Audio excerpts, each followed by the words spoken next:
Let's see if we're active. Then we'll do something.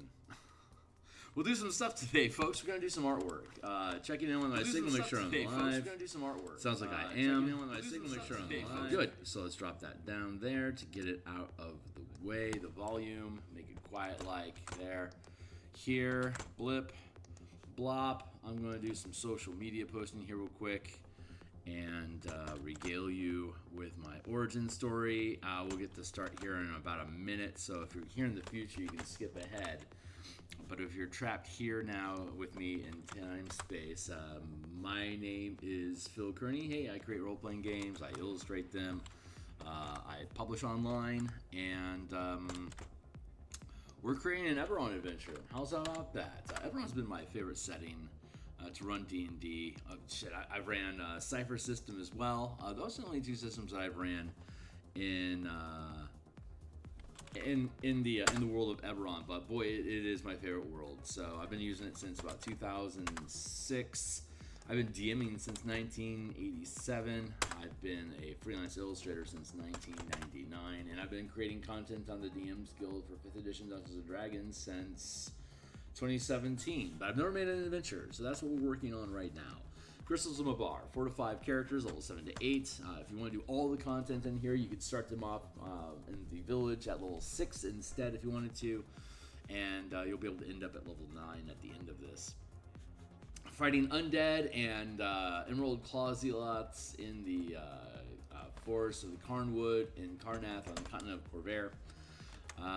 That's my intro. So we're going to do some artwork here. We're doing NPCs today, NPC tokens that will be included in it with all the maps and other tokens and stuff. Here's the Twitter platform. I'm at Phil Kearney. If you want to see artwork and coupons and other stuff that I've created, you're welcome to join me here at Phil Kearney. And here on YouTube, please consider like, subscribe, bell icon to get notification of when I'm live in the future.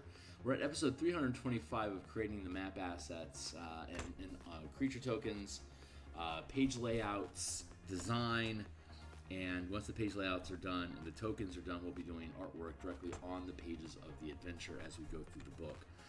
Here's the full playlist here of all 325 episodes to date. This cover we created back around episode 40. You can see the creation of that if you're interested. Here is a slew of other books on the DMsGuild that I've created. They're all free preview. If you want to buy one, that's basically encouraging me to make more books. You're not paying for the books that I've already created. You're going to look at those. We're now moving into the future, and if you want to help encourage that behavior, consider making a purchase. Worth noting, Point Warlocks is now actually gold. I need to update that. It went gold yesterday. Thanks everyone for their support. That is my first gold medal status, and I am thrilled to see myself growing on the DMsGuild still. So thanks again, folks. I'm going to poke at this villager just a little bit further. I think I can just clean up the line. Now that we actually have the form created, the line art is starting to feel a little sloppy again. So I just want to go through and rebuild this real quick here using more natural contours here. So we streamed Martial Powers last night, updating the Monk 24 for use with the Martial Power system, and I am thrilled to see that there are less variant rules necessary now that we're implementing 2024 rules than what we had to create using the 2014 rules. Ironically, Martial Powers is stronger as a result of the new rules that have been implemented in 2024. And by stronger, I just mean it seems to fit the design principles of what 2024 is better than what 2014 offered. 2024 is about giving more resources and features to characters to adventure, to help with adventuring. And that's what the martial power system is doing, is it's implementing, it's adding new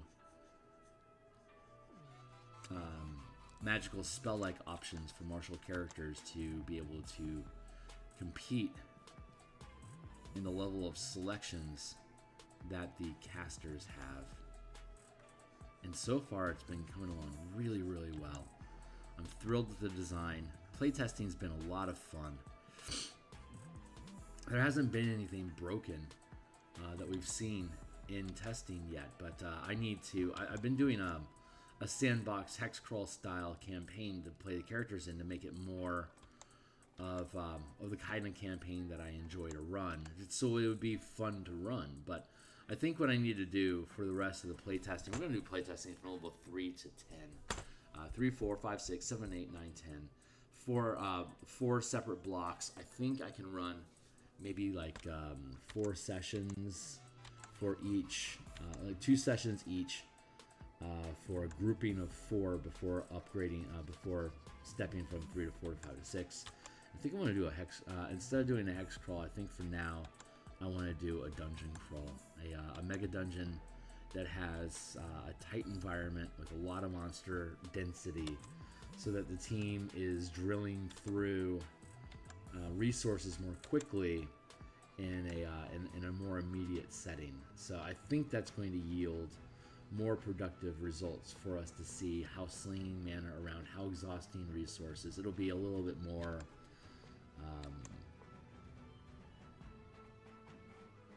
it'll be more focused, and I think that's what I need to do.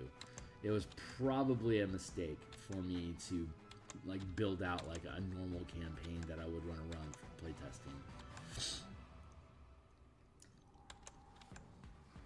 But most of my playtesting are scenarios inside of adventures, so it's not weird that I would make that choice. It just wasn't the right choice, which is awesome. That's a great educational experience for me.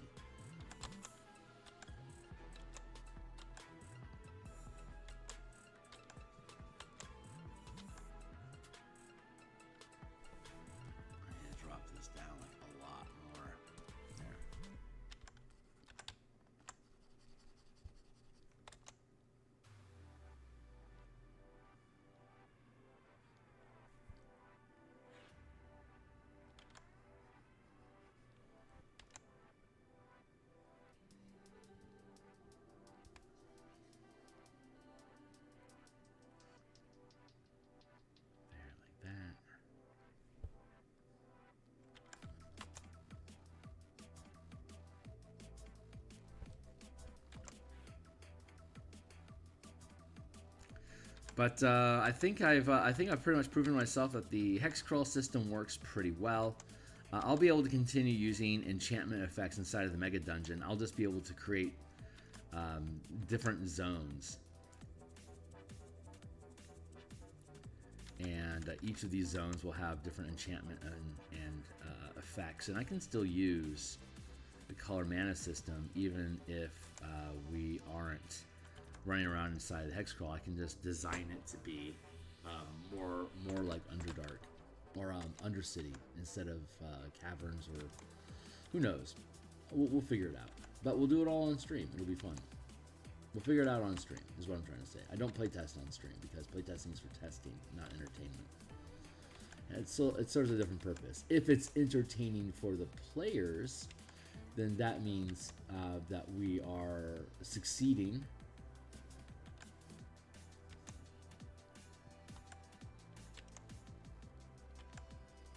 But that's testing whether the system's fun or not whether it's entertaining or not. So I don't want to ever stream playtesting stuff. It's just that it's a loss of content on my side. I recognize that, but it just doesn't feel sincere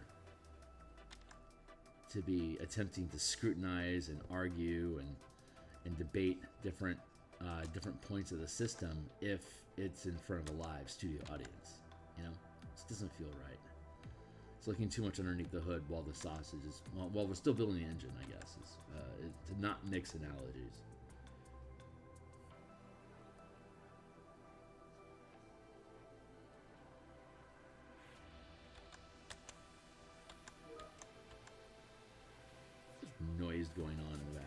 I'm not a fan of it.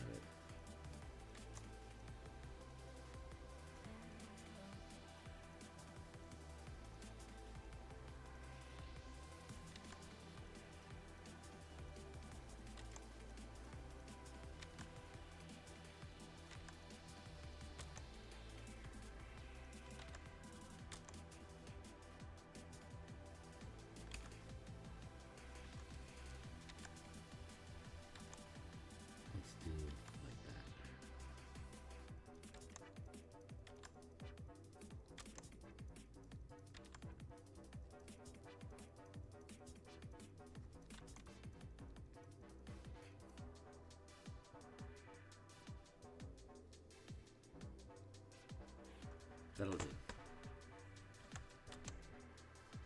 And shawl here draping in the background.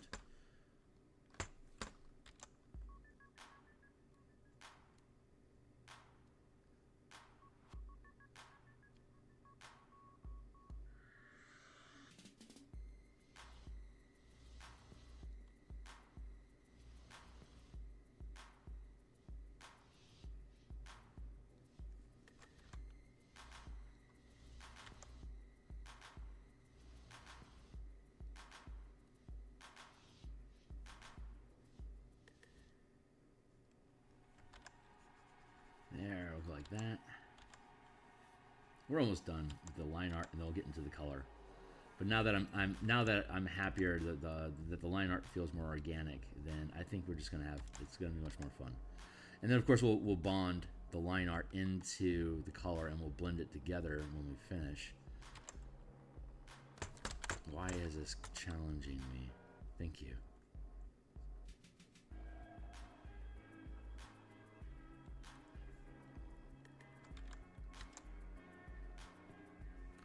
Good, and then there, there, there, there, there.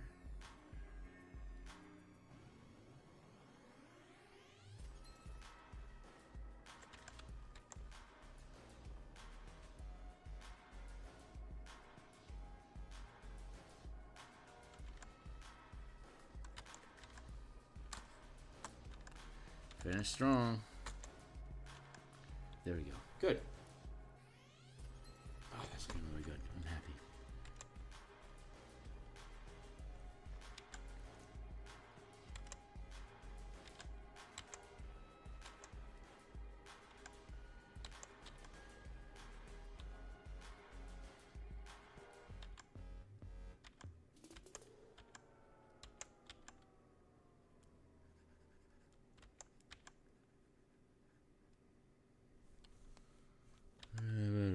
There we are. Here. Ah, yeah, that's good. Okay, cool. And what we gotta do is finish up her melon.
There's 95 pages in the adventure currently, and I've processed about 30 of them so far.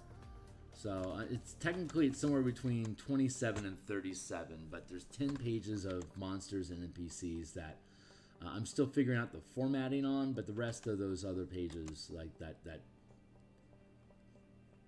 17 other are like pretty damn solid.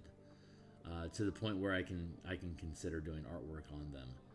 So this is going to clip along really nicely. I can, if you check out the Spelljammer art stream, once we started getting into layouts there, you could see that while I was still doing layouts, I was creating art on the pages for that supplement, which included a 25-page adventure guide with additional encounters and explanation for what happens in that adventure. That's not necessarily relevant to Eberron per se, but it was the official first content that was adventure related that I've created. This is the first adventure from scratch that I'm creating, but I did do the Eberron, the Light of Zarax, style guide that's included with the Spelljammer Combat and Exploration supplement that I created. And we used both Descent into Avernus and Light of Zaraxis to play test the Spelljammer mechanics, and boy howdy, that was a lot of fun. I said boy howdy in a sentence unironically, so who's the master now? Get rid of that. Hey, that looks really good.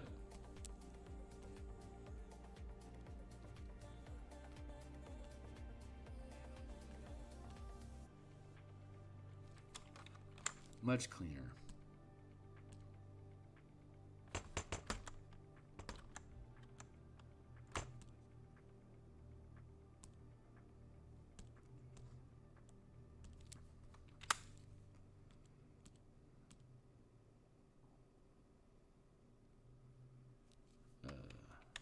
No. Wait. That's no. Hey, 20-minute timer. Okay, cool. Let's keep kicking. This is what we're trying to achieve here.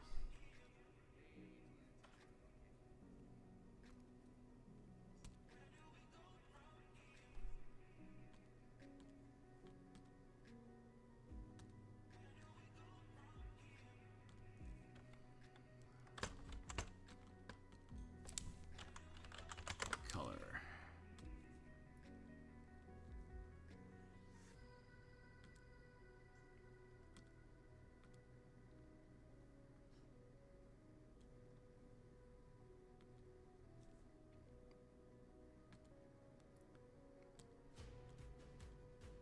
Oh my gourd. Can knock it off.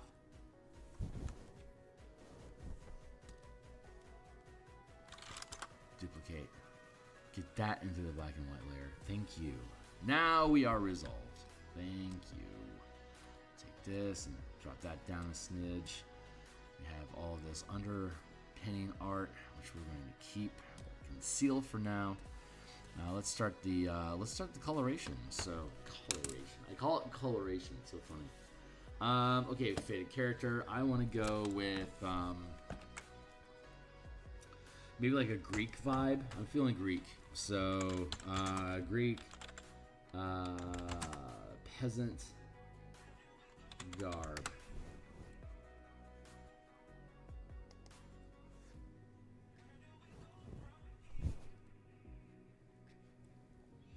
See if I can find something. Is this color? I hope so. Ooh, that looks great. But it's 1920s, so I don't have any guarantee it's color, and I won't know it's color or not until I do a color check. It's got very minimal color here, but let's see the composition overall. When you're colorblind, this is how you paint in color. You get yourself a subscription to Photoshop or some other graphics program.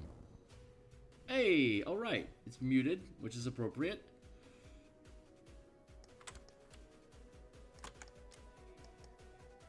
I like that. I think I can do fun stuff with this. I want a darker skin tone though, so let's go with ref and let's see, India peasant garb.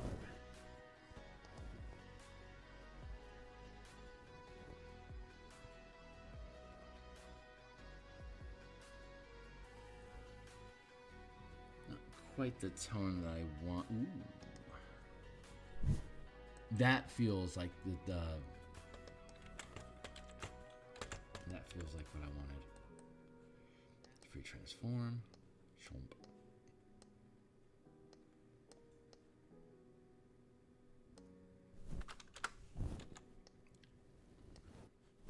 Yeah.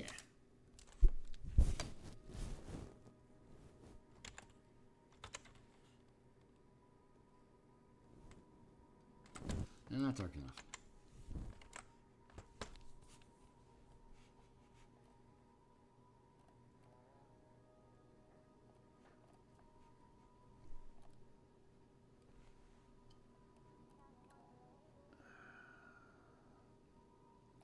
Soviet. This is, yeah, there's not a lot of.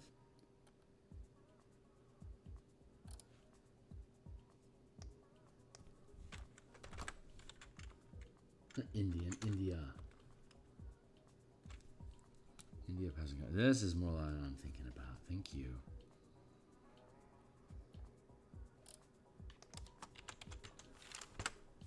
India peasant guard. Maybe we can get what we need out of this now. Let's see.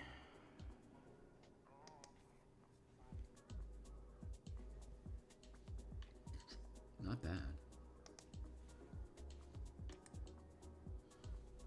That's what I want.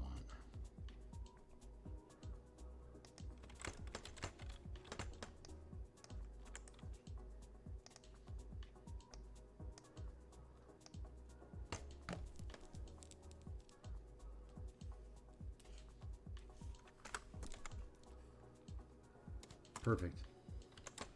That's going to be better.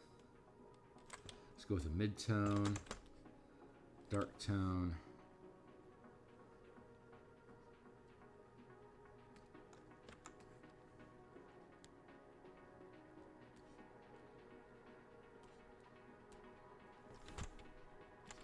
Dark, mid, and highlight.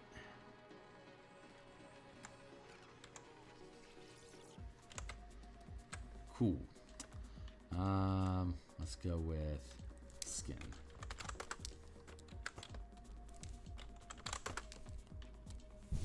And we'll take our flats. So again, the way we do this, we're doing basically flats like a comic book where we're filling in the line art with the colors that we're selecting. And then we'll add highlights and shadow. And we're going to do that for each layer of skin, hair, clothing down the line. Or up the line, as we skin is going to be the lowest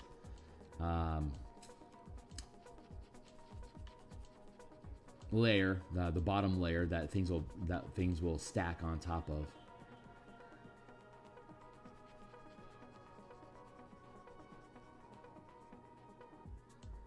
I really like how that hand turned out. It's a very simple little line art. But it looks really, really good. This hand over here isn't nearly as good. I'm not necessarily a fan of her just looking straight on at the camera like that, but she is a peasant. She might have a rumor, otherwise the team should forget about her pretty promptly. Unless they decide to make her a family member. If this ends up being a family, then she could be around a lot.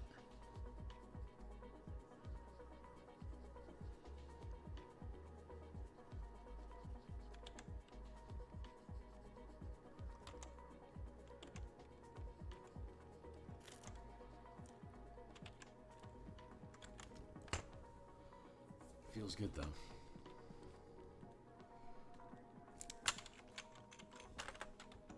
Skin. And then the next one, hair.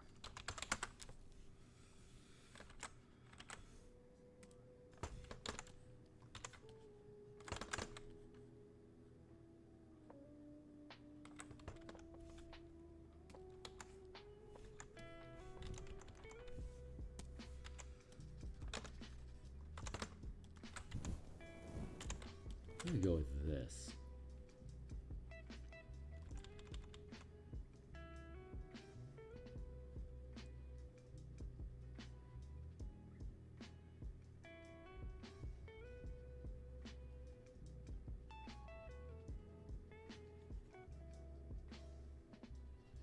And then we'll come back through and we'll just lean heavy into the shadow darkness of it.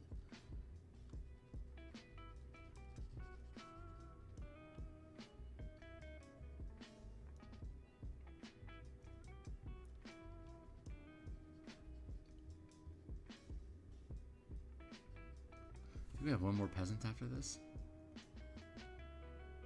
Oh, two more. Well, that's right, yeah. Okay, well, we'll get it soon enough.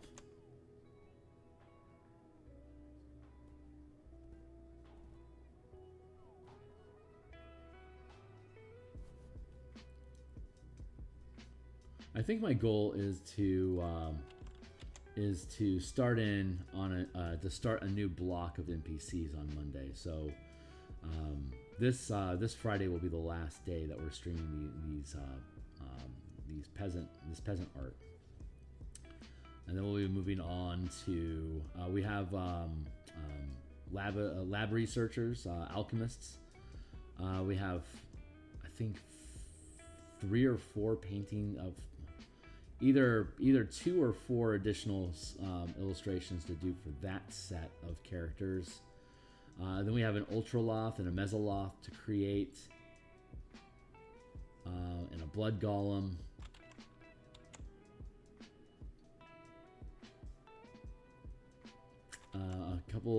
A couple additional adventurers, and then we'll be done.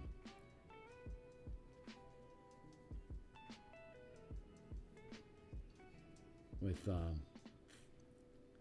all of the tokens. I think we might have some magic items and stuff to make illustrations for, but we can Potentially get to that. If I work backwards and backwards to the front of the book, we should be able to fill in all our assets properly there as well.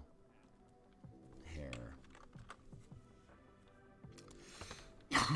Let's go with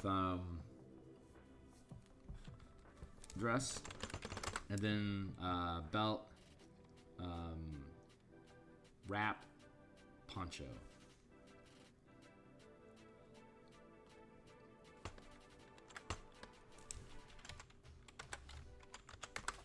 Wrap.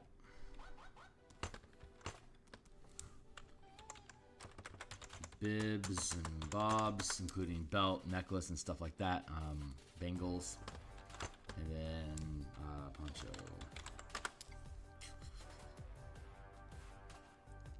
And bibs and bobs should go above the poncho, and the wrap is technically above the bibs and bobs. There. Hair, dress, dress. Let's go to our reference source here. Don't think that's the dress color I want. This feels...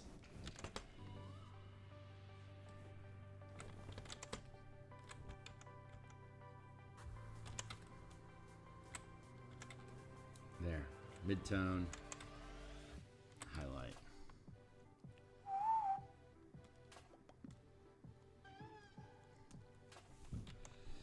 So go with dress highlight, dress base,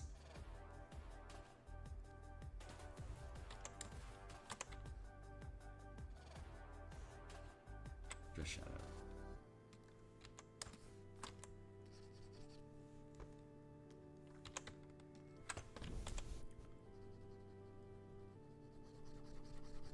I'm gonna block this in because I'm gonna paint over it.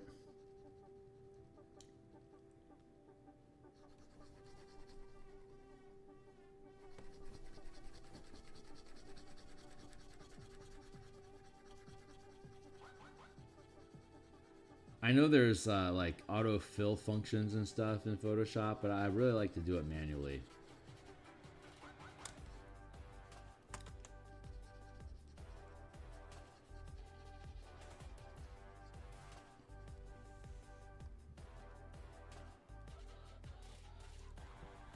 And then let's go.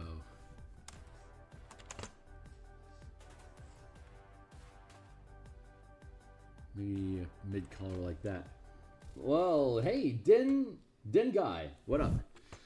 This is Greek garb, and this is Indian, and this is an Indian lady, like from India, and we are currently sketching a peasant for the Eberron Adventure that I am publishing on the DMsGuild. We're creating NPC tokens for the characters to interact with and protect in a village that will eventually be attacked by a horde of undead monsters.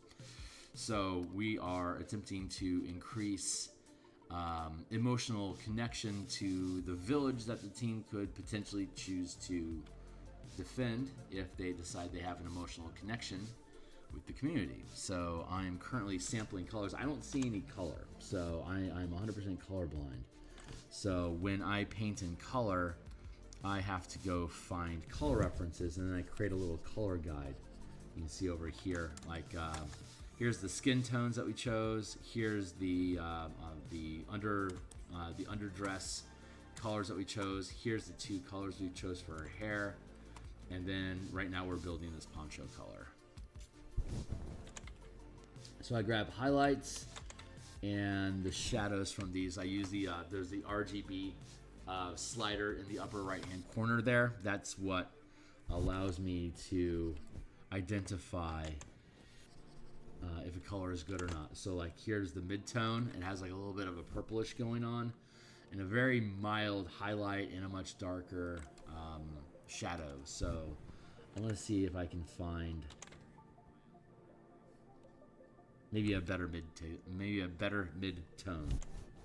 Yeah, good mid-tone. See, I have the purple going on here, so that purple should pop pretty well against what's like a very pale tan, I think. And the purple will go well against the sharp redness of the skin. I think it's going to end up being a decent composition. So, yeah, which is fine because it's Karnath. Karnath is a drab place. It doesn't have super sharp colors, so I'm fine with like the pigments that they're using here. This is a higher saturation because I don't see color. It's hard for me to tell, but I use the RGB slider as my eyes, and I can tell that like these are all incredibly muted because it's like 16161 176 176 178. It's barely not gray. But then if we go here, see that has a little bit more color variance in the shadow, and then there's just a tig more variance in. No, wait, yeah, that has just a tig more. It's 212, 202, 210, 208, 212. That's just a little bit more variance. The more radical the RGB scales are away from each other, the more distance numerically there are, the more saturated it becomes, and whichever color is the highest. So I can use those like basic physics of color for me to be able to BS a composition. And as long as I'm using photo references and understand what they do, I can generally create an okay color palette for us to operate with. And so now I want to grab the wrap. She has a maybe this will be a complementary color. That's interesting, a green. Yeah, I honestly think this is going to be really, really good for the wrap. The wrap is going to need to have some stripe going on, so I want to grab here, and I'm going to grab here as the 2 bases and build on that. This is the poncho layer. I don't want that. I want this on the wraps layer here. And so I can go in now to the, I'm going to leave bibs and bobs alone for now. That'll be like leather and like the bangles and the necklace. Those will be the bibs and bobs layer where I'll just go in and I'll start like grabbing like leather pouches and like little gold jewelry nibs and stuff to mess around with. There.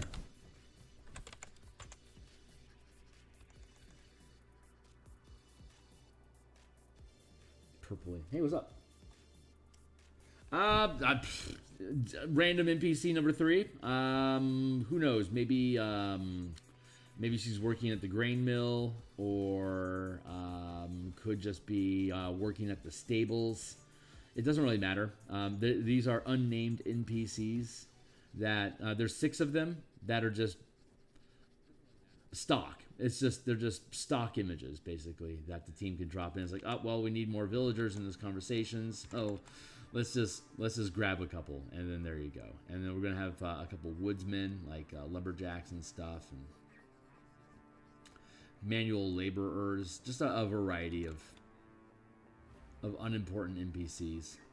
Their job is to either provide rumors off of a rumor table to the players to encourage them to move in the direction of the next plot point, or to be killed horribly by undead when the team either takes too long to resolve the adventure as a whole, or if the team needs, like, there's 6 different plot hooks. There's a default plot hook where the team are deputized by a county sheriff to investigate complaints about disappearing villagers in a town that it's technically a refugee village of Sirens, as well as displaced Karnathi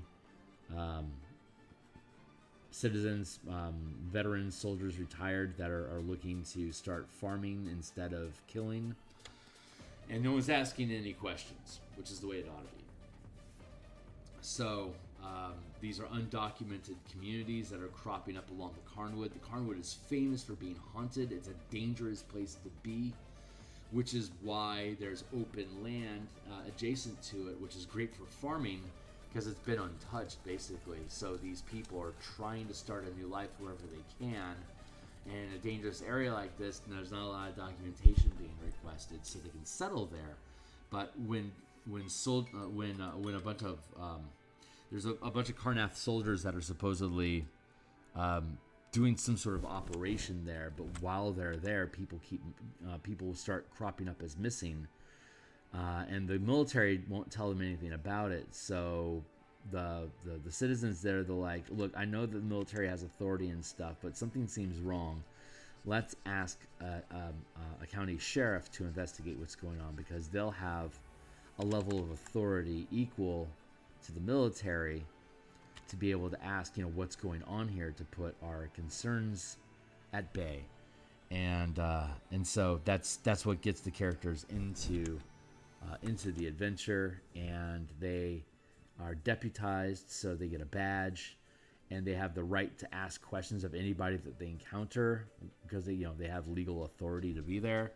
So anyone they can get into a conversation with, they can force a diplomatic encounter out of on risk of combat. So the characters can really just push their weight through if they want, interrogate or influence or deceive whoever it is that they're encountering. But that's just the default plot hook. There's 5 other plot hooks, and one of them is, hey, there's this quiet little village that's kind of off the radar of government oversight, and you have family members that the team has family members that end up setting up a farm there, and they're like, hey, we know you're adventurers and life can get rough and stuff. If you ever need to retire or lay low, or just to slow down a little bit, you're welcome to be here. We have farmland that's available if you want to consider beet farming. We have open space for you. And by the time the team gets there to lay low or hide from criminals or whatever it is that they need to do to get off of the radar for a little while, they can go to this village. But when they get there, it's too late. Undead have already attacked, and they're all dead. Or some are missing, and those that are missing will naturally be part of your family or friends. So you got to go find them, and all these things drive the team into the Carnwood, where necromancers are setting up a ritual to create basically a manifest zone to the plane of Mabar, which is the source of undeath in the world of Eberron. So they're basically just trying to create a direct hotline to the plane of undead energy, so that they can start creating undead on demand. That's their big goal, is to be able to create a necromantic resource that they can farm out to criminal organizations. This is the Emerald Claw doing this, and the Emerald Claw is consisting mostly of military background, because the Emerald Claw, Blood of Vol, this is where the military turned when the war was getting ugly for them. They're like, we need an edge. Let's start doing undead. Let's get a bunch of necromancers in here, raise our dead people to become a new army, and overcome our foes. So it was working okay. And then they finally came to a truce and they retired. Necromancers lose power. Get out of here, you scummy necromancers. So they were getting all this clout and privilege and high-end societal attention while they were needed, and now that the claw isn't needed anymore, they're all scorned and outlawed or criminal trials. It's like, dude, we were just doing what we were told. What is going on here? This is an unfair rap. But a lot of them see what's happening there and really are bad people.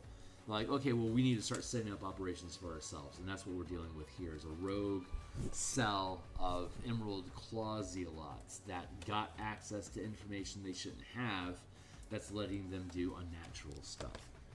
So that's the gist of the adventure as a whole. Now we're gonna go into the Bibs and Bobs lair. We're gonna grab that. We're gonna mute you for a second, sister. And I think we should be able to find some interesting material in here. This is drawing my eye for some reason. This is drawing my eye. Oh yeah, let's go with that. It's got a blue bend. Subtle, but it's good. And it's all rope. I like that. So let's go here.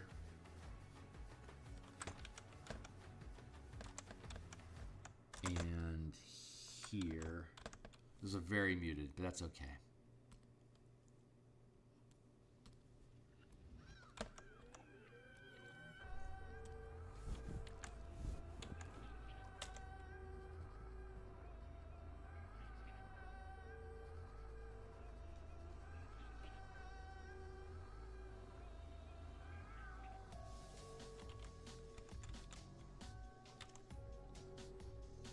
And there'll have to be metal bits here.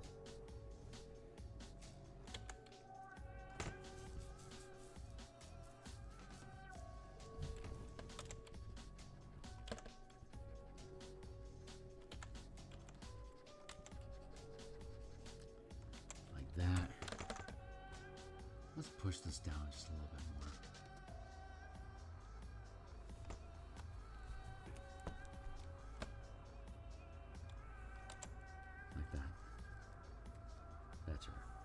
And I'm not seeing any metal bits on the chick we're referencing here, so let's go with the more modern look. And she's lacking any garb whatsoever, any kind of adornment whatsoever. So that's not gonna jive. Let's go find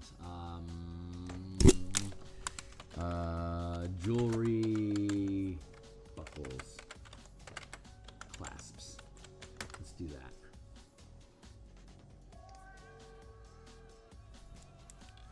Should find some interesting material in here.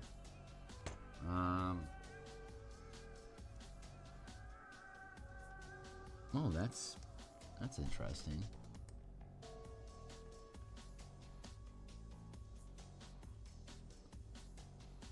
Yeah, let's copy that. That's a cool image.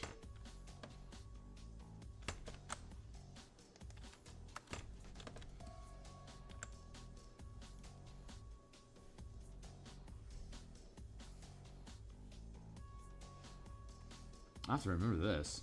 Interesting array.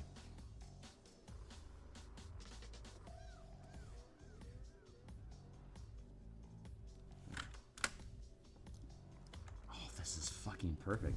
This is literally what I was looking for. If there's something that's blue, we're gonna be loving it.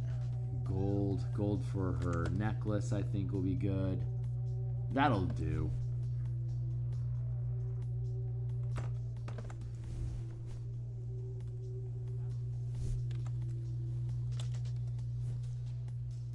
Bibs and Bobs.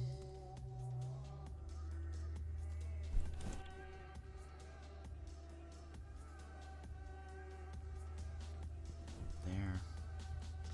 And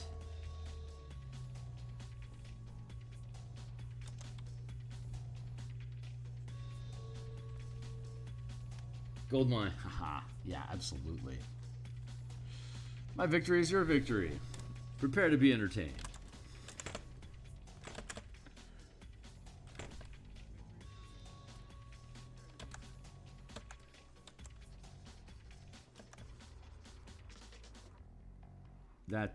That line there technically is nonsense.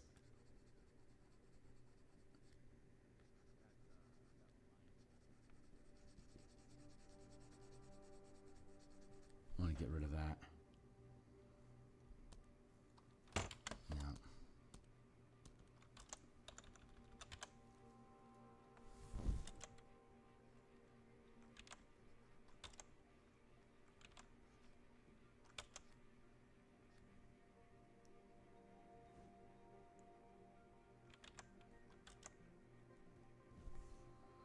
Like that.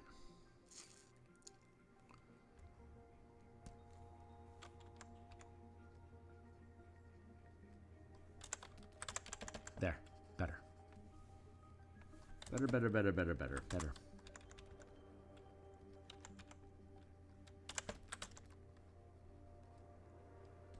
There, and now I just need bangles.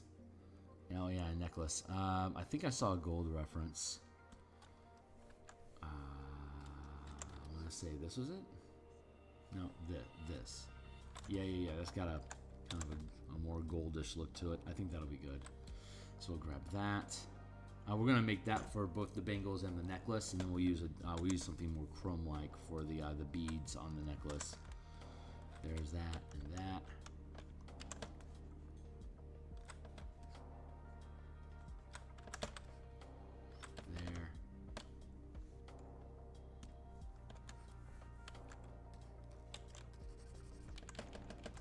There and there, and then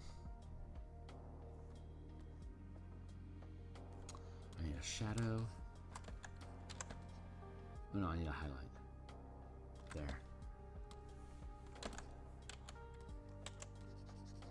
That's the same. That's not gonna work. Hey, what's up? The really gold one is the fourth from the right. It's like a green gold. Okay, I'll take your advice and appreciate you for it. So thank you. From the right, huh? 3, 4, with this one? Oh, yeah, you're right. I see it now. I should have just searched a little bit more. Good eye. Appreciate that. Oh, yeah, that's really fucking good. How about this one for...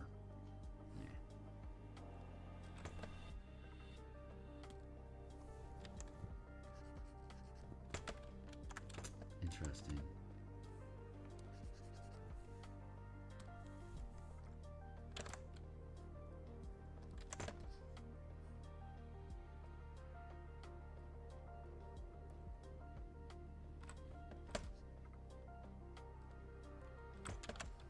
Come on, buddy.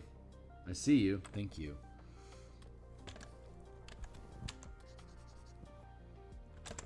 And I just need to find a better mid-tone.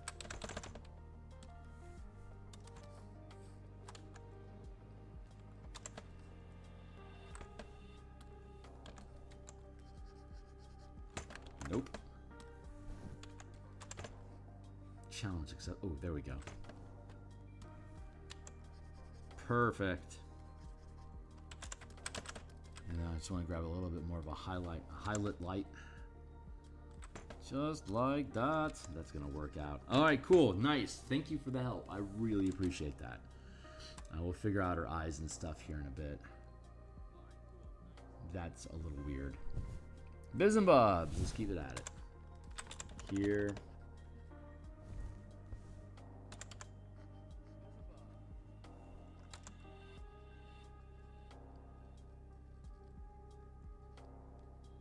I don't know. Maybe it's a little weird for her to be wearing gold. Well, who the fuck is gonna steal it? You know?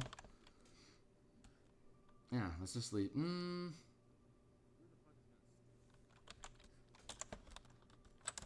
I don't like the band being gold, so I'm gonna give it the same hemp-like rope effect.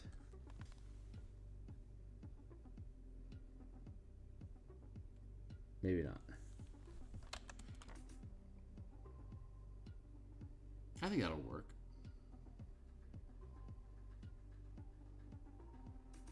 Okay, so that's our base. Let's just stay there. If we need to make a change, we can make a change. But now I want to work on highlighting.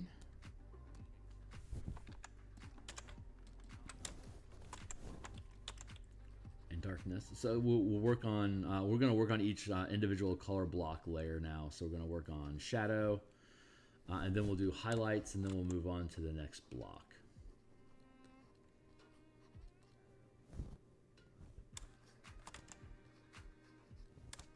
Paste there like that. Hey, large chunk of text. I remember at school seeing pictures in geography textbook about Indian women who had their houses washed away in a flood. Everyone thought it was weird that they were poor but they had gold. The teacher said it made sense because their house is gone from a flood, but they still have their wealth. Right. I mean, what else are they going to wear? What else are they going to do with their jewelry? They're going to wear it. Yeah, that's kind of what I was thinking. Nice. Glad to see that connect.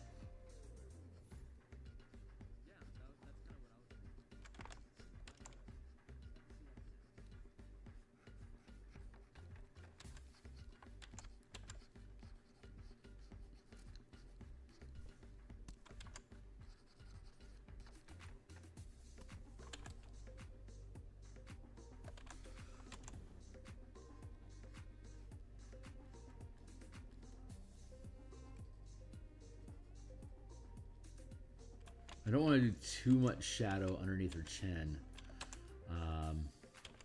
because it can read as a 5 o'clock shadow. It's an unappealing feature to traditional feminine appearance.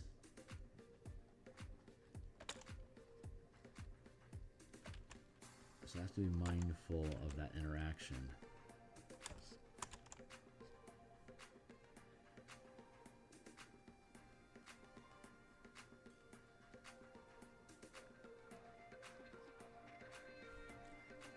Put it in there, but hair's going to overlay most of that anyway.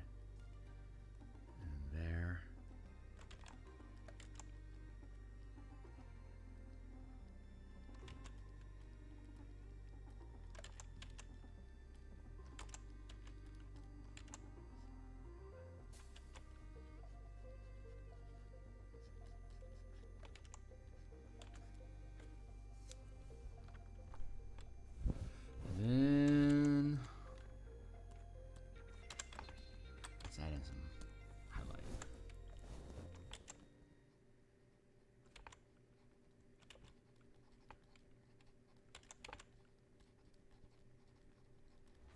I just use mostly blending techniques. I just do a little splotch of paint and then I blend it.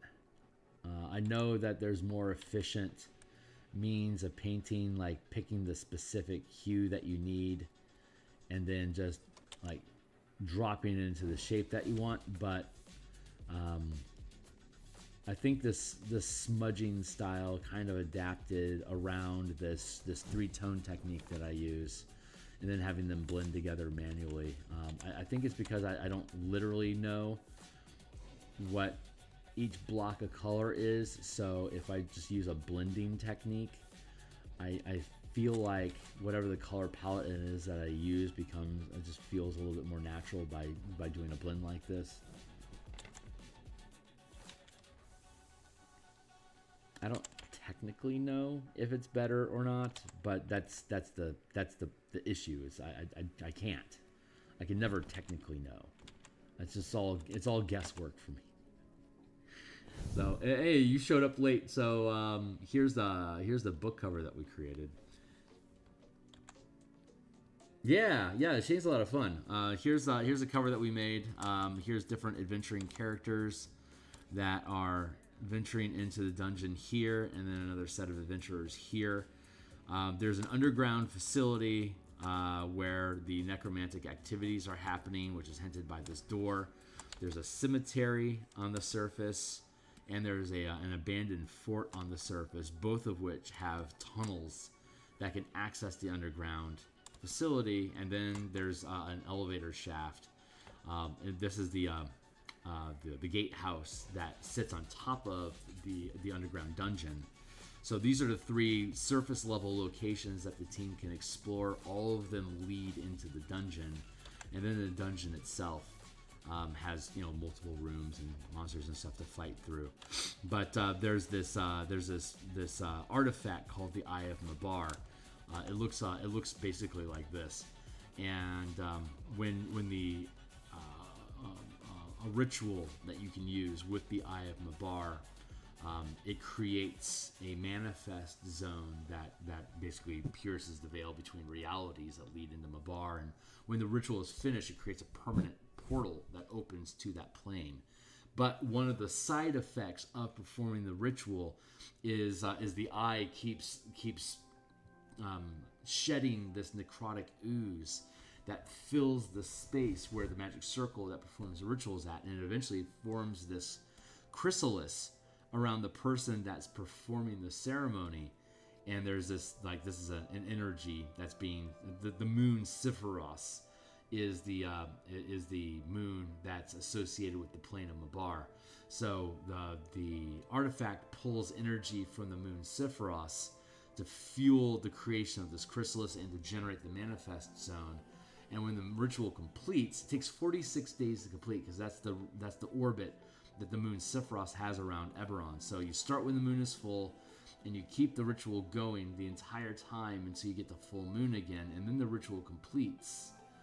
And the chrysalis acts as an egg. It cracks open, and a Yugoloth, an Ultraloth, which is the more powerful form of a Yugoloth, basically is born as a result of creating this manifest zone and this portal to Mabar, where the Yugoloth live, or unlive, I guess, whatever.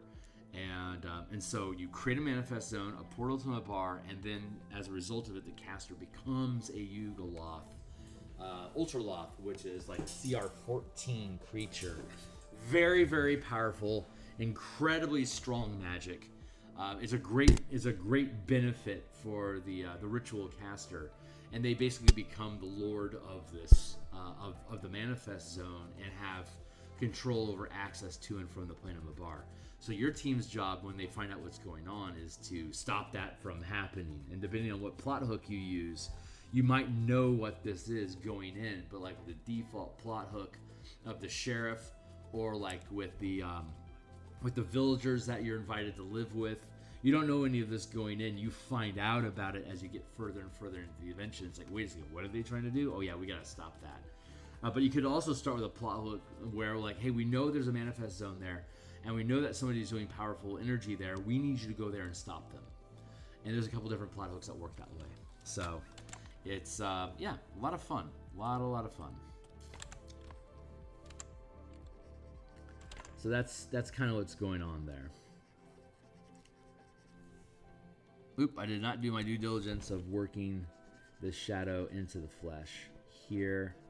So yeah, this smudge style does a really good job with gradients like this, and I can do a lot of subtle texturing and a little bit of like micro line work. Let's grab sample there. That's not the best hand I've ever done, but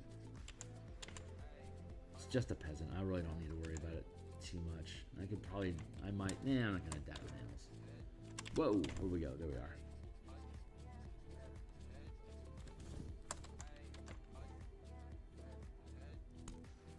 Fuck it, let's just merge those down.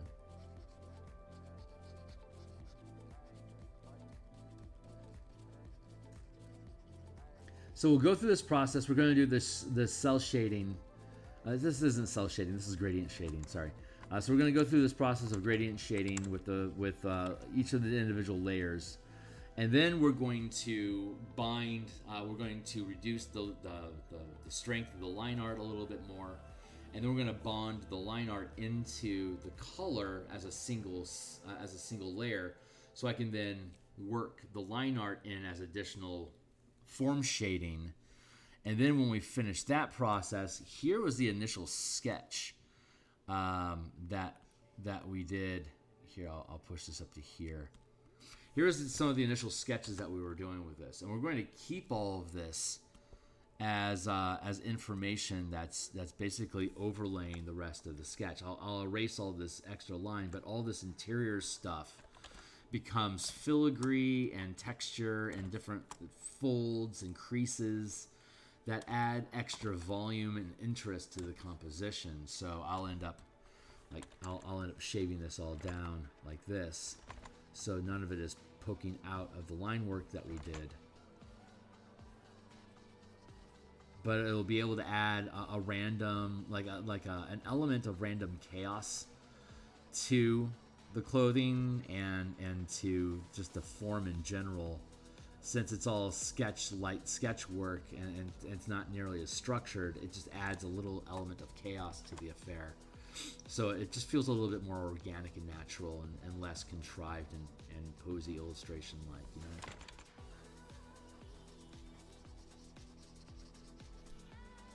I'm getting ahead of myself, but we start here and then we'll blend this in like we'll blend in the line art. It'll all mesh together, but like all this texture and stuff that's happening inside of here now with this garb, that's interesting. It immediately increases the interest level and reduces the amount of work that I need to do to create filigree and points of interest and stuff inside the composition. That's being built in for me with this process.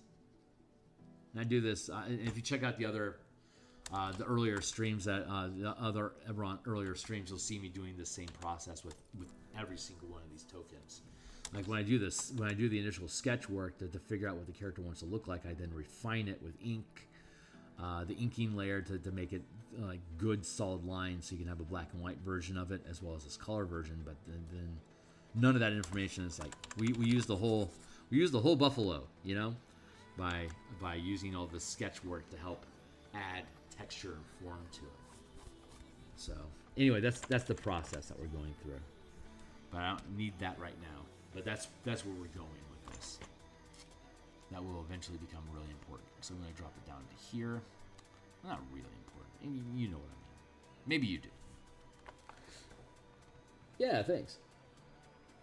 It's 4 to 5 characters. If you did everything that's in the adventure, you can start at level 6. If you wanted to do it as a one-shot, then you would start at level 8. If you want to do a limited series, level 7. So anywhere from level 6, 7, or 8, depending on how much of the content in here the DM wants to actually use in the adventure. Because you could do this as a one-shot, where you have like one of the scenarios is, you know, there's a ritual, you know there's an artifact, and you know that there's undead, that there's Emerald Claw necromancers that are doing it.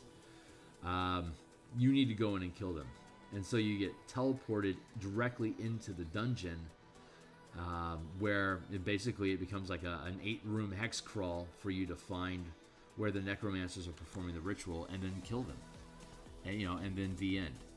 Or you could start off like from the very beginning, knowing absolutely nothing about what's going on, and spending a few sessions fighting undead in the forest, and then getting into the manifest zone, and getting into conflict with the necromancers that are inside there. Like that could take you from level 6 to 7, and then once you actually get down into the facility and find out about the ritual and try to stop it, that'll take you through level 8, and then when it's over, you're level 9. And there's a ton of module, like optional random encounters and added encounters and additional maps that you may or may not need. And all of these things just are a little toolbox for DMs to be able to pull out stuff and do things with, you know. Here and here.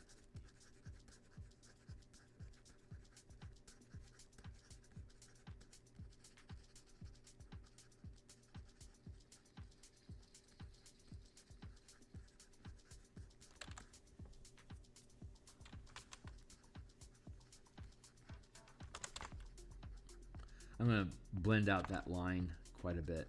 And the line art, it's useful for the form, but when I actually color like this, I don't need it so much, so I can blend that line art into the composition.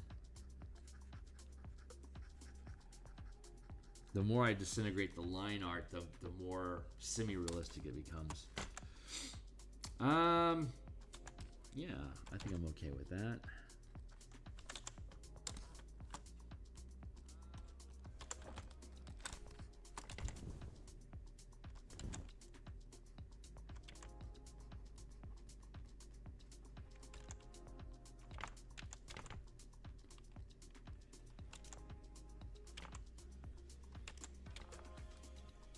A little bit more in there, and then we'll blend this chin in and stuff, and we'll fix her face when we go through the blending process with the line art. That's where the facial features can really come in. So I'm pretty happy with the skin as is. Let's go. Let's get into the hair here.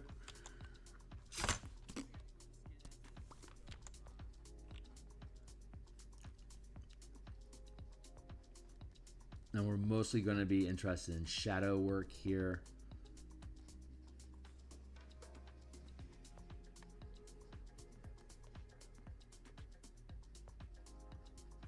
And then we'll just use texturing to add grit to the tarn the jostled tarn nature of the hair. I'm not sure if I'm using real words right now or not. Don't mind me. There. And then I want to take this brush and I really want to ramp up the percentage of smudge so I can really grab and pull those pixels around. And again, the black lines of the hair will help add additional depth to it. So I only really need to do a real light haphazard smattering of this for now, just to build out the form properly. There.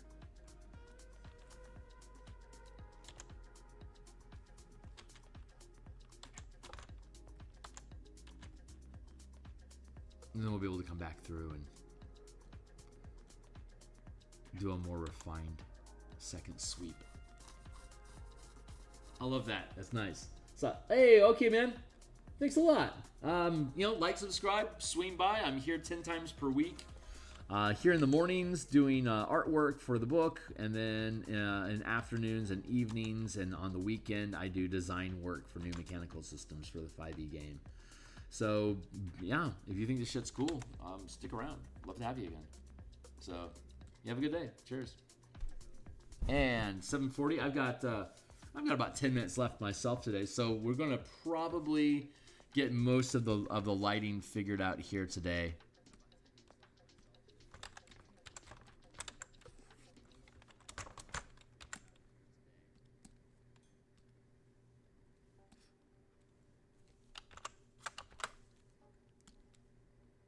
Merge down.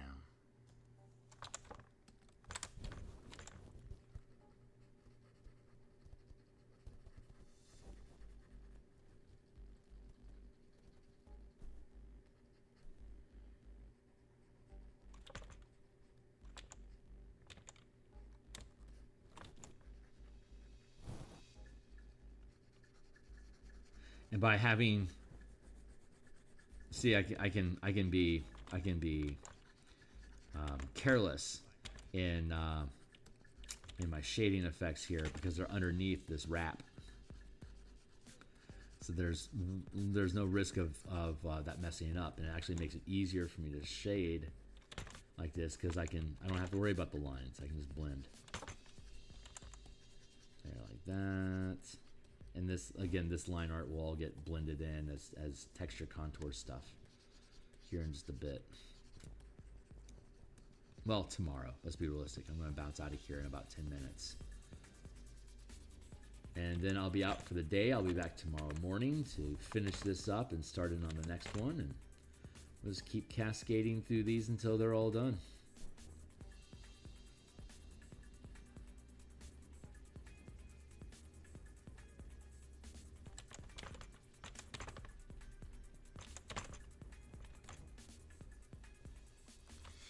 Feels good.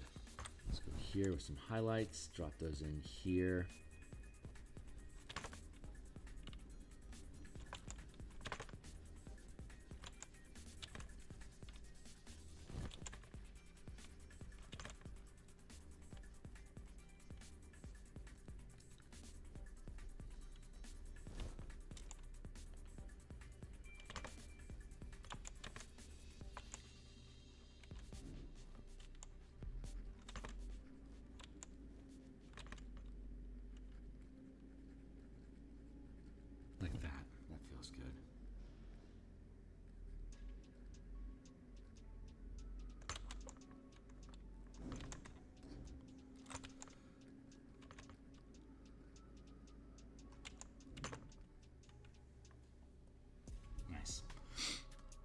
dress. Now we get the poncho, poncho.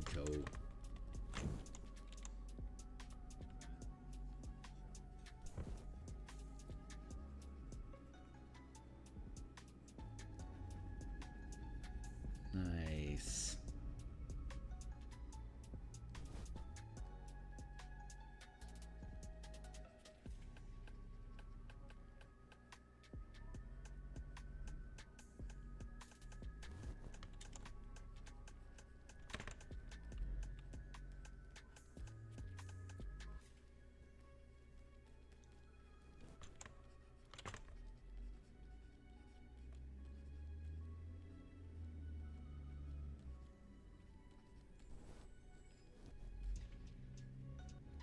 Oh, I'm using the single layer. That is technically a mistake, but I'm gonna run with it.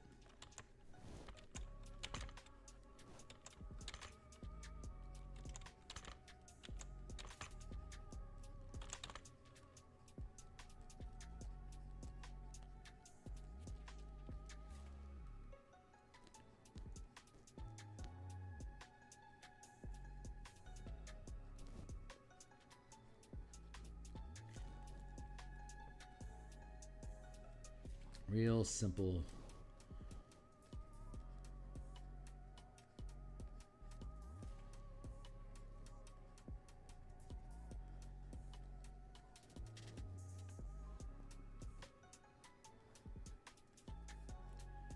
Real simple contours and lines to make this thing make sense. Go there, and where's our... So let's throw some highlights in on top of this here.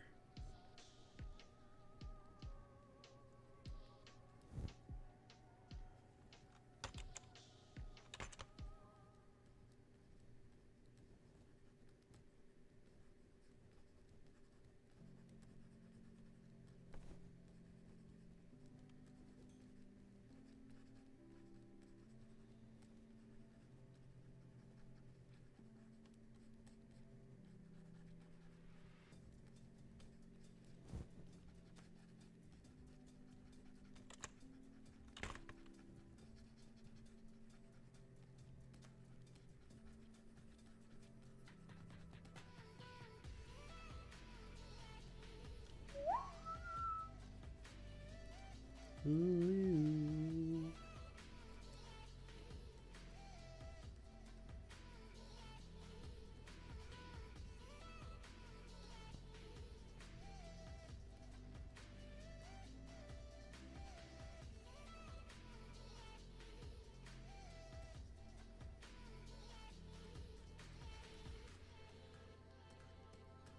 And I don't want it to be glossy. I need to rough up the texture so it doesn't have like smooth gradients. It's a coarser fabric, so it needs to be broken up a little bit more. Not bad. We'll go with that for now. Then we have our wrap. We're getting super close to done for the day.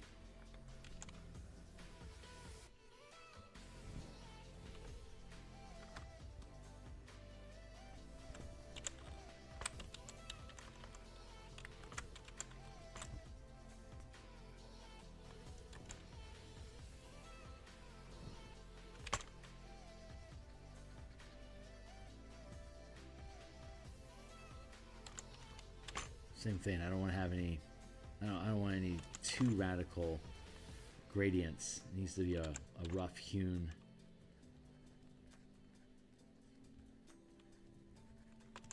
Sort of affair. So I have to be careful about smooth gradients.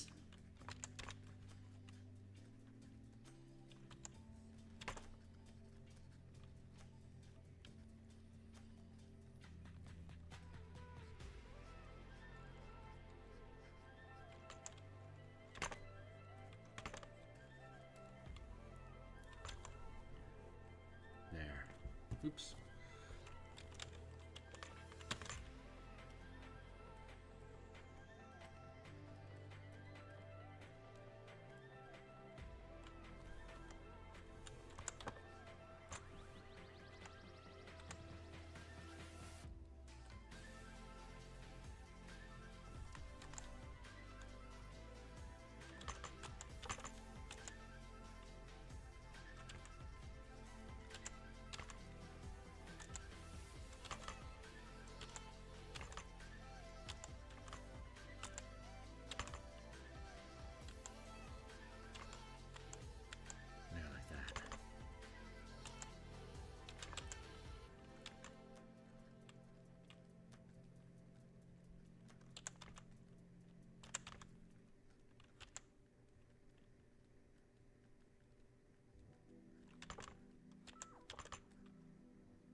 fun little texture effects like that. Makes it really super easy, super easy to make it interesting.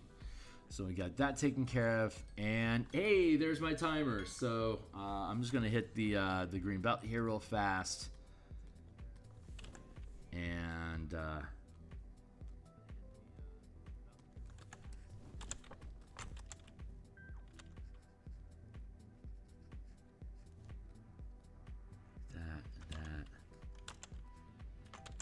There we go, just like that. Okay, cool.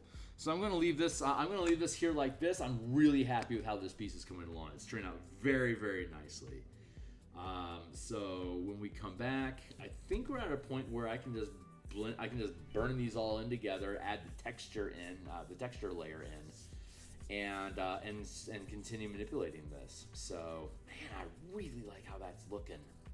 That wrap down here. I'm really happy with that. Cool. This chick's cool, man. I'm digging this. So we'll be back. We'll be back tomorrow morning to continue and finish this piece, and we'll start on the next one. That'll be tomorrow morning, and then tomorrow night we'll be back on again to continue working on the martial power system. We're updating the monk martial power options to use the 2024 mechanics, which is fantastic because it's even easier than ever. And that's it. I'm out of here, guys. I will see y'all on the other side. Thanks a lot.